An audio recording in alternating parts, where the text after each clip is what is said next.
This is WOOL-FM 91.5 Community Radio for the Southern Vermont and New Hampshire borderlands. This Wednesday evening, November 4th, there's going to be a fascinating presentation about what global climate change means for animals up here in the north. It's going to be at the Grafton Inn in Grafton, Vermont at 6:30, and it's going to be given by nationally recognized naturalist, wildlife specialist, and photographer Sue Morse, who we happen to have on the phone with us. Hello, Sue. Hello, good morning. So I understand this presentation is going to be equal parts gorgeous and important. Tell us about it. Yeah, well, we really feel there's a need out there in our community to have people realize that global climate change is real, but at the same time not overwhelm everybody with all the bad news, but really empower people with the beauty of these places that are being impacted and will be impacted, so as to hopefully get people to participate in solutions. There's just not enough of that going on right now. That's kind of a Jane Goodall approach with the whole reason for hope. Yeah, thank you for that. She's one of my heroes, that's for sure. And like me, she founded an organization years ago that has just done tremendous work worldwide. Our work with Keeping Track is limited to North America, but it's pretty much the same animal. We really feel that people need to feel inspired by what's out there and ready to roll up their sleeves. And when I say people, this is a deliberate show and a deliberate effort all over New England to reach out to a variety of wildlife enthusiasts, including hunters and anglers and trappers and farmers and foresters and computer programmers and ballet dancers and card-carrying earth-firsters. We want everybody to feel like this is a show for them because they're going to learn a lot and they're going to feel hopefully inspired at the end of it all to join us in this crusade to change our fossil fuel burning ways. You mentioned the organization that you founded. It's called Keeping Track. Yes. And it's really interesting, and it's doing important work. Can you describe for us what that's all about?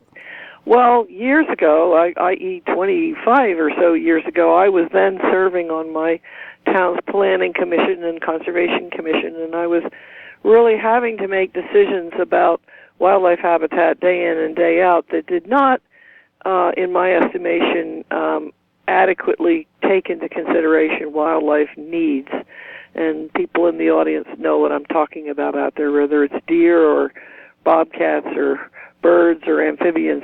There's definitely habitat needs that these different species have and must have in their lives, and the space in which to move about the larger landscape and exercise the necessary choices that they need to exercise in order to survive, not unlike ourselves. And with climate change upon us, we need to really think even more clearly about that today as we look at remaining wild landscapes throughout North America and help prioritize which ones really are worthy of conservation because of their strategic value to wildlife and, for that matter, to all life, to biodiversity, as we call it.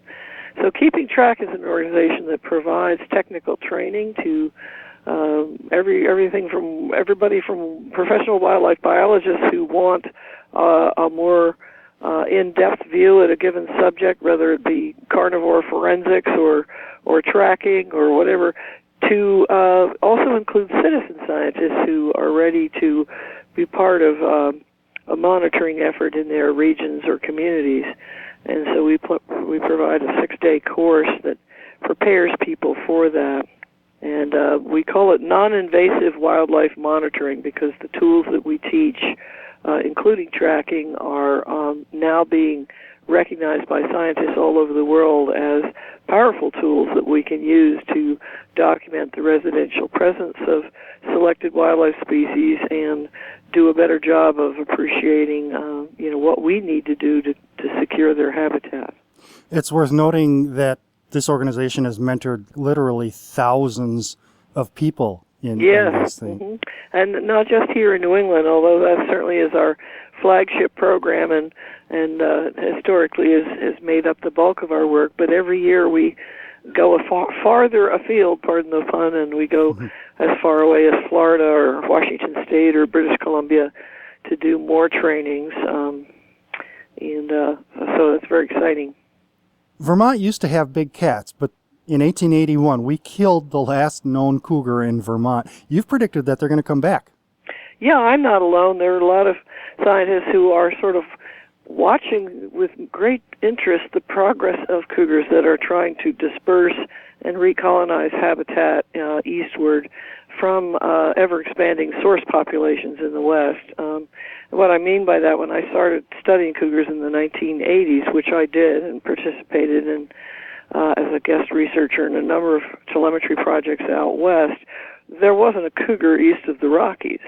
And then over time, there developed the two Dakota populations, first south and then north. And those two populations, plus Wyoming's easternmost cougars, have been sending their dispersing cats eastward. In other words, that's where the vacant habitats are, and so that's where these cats are journeying. And some are going north up into Canada and recolonizing habitats there, and some are going up into the northern Midwest and then across.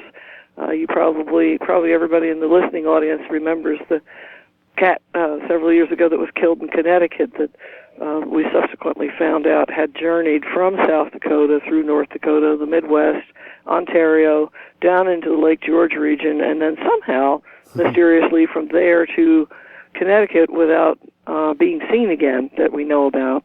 So that represents a hole in the data, but it was a solid, trackable journey that cat made.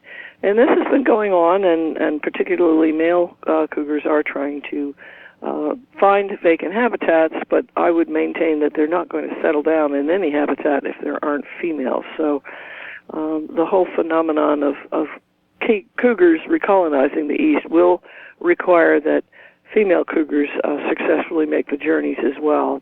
And they're trying, but it's hard. There's hunting practices in the West that aren't appropriate for that right now, especially in the Dakotas. They're allowing for what many of us believe, allowing for an unsustainable take of females in those states as well, especially South Dakota, that really isn't sustainable on the one hand and really isn't moving forward with the idea of eastern habitat recolonization on the other hand.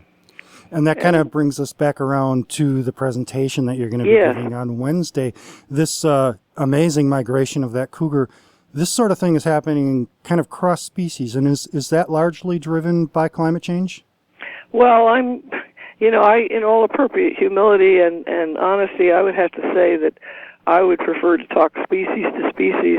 There have been migrations going on and adjustments, for example, with caribou for countless thousands of years as they've existed in North America responding to climate change. But there the change has been spread out over a much, much, much longer measurement of time.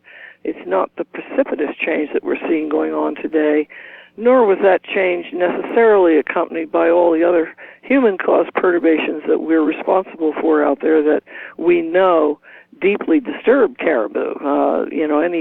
Any airplane activity, human activity on the ground, especially any disturbances in their calving range, all of these things have been solidly proven by research again and again to be very harmful to caribou.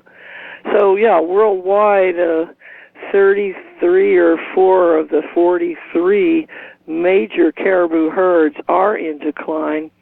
And while it's easy to simply point the finger at climate change, it's really a complex of problems, including ourselves, which is why, my favorite biologist, E.O. Wilson, has recently said the way to save the planet is to save half of the Earth for the rest of life. And that's really what we're up against. Our cultures worldwide, not just here in America, but worldwide, we really need to work together at the next summits and those thereafter to really honestly address how we can do this and what can we do to really most effectively give the rest of life a chance to play it out, much as they've been doing for thousands of years. So humans need to somehow break that downward spiral of wanton consumption. Yes, I would agree completely. And, we can do it. I mean, the thing that makes me proud to be an American is when we really make our minds up to something, we can jump right in and do it. And we've had a long history of that. So we need right now the leadership to guide us there and to set the priorities. But, we can certainly do it. And there's got to be lots of things that each and every one of us can do every day to make a difference. Mm-hmm.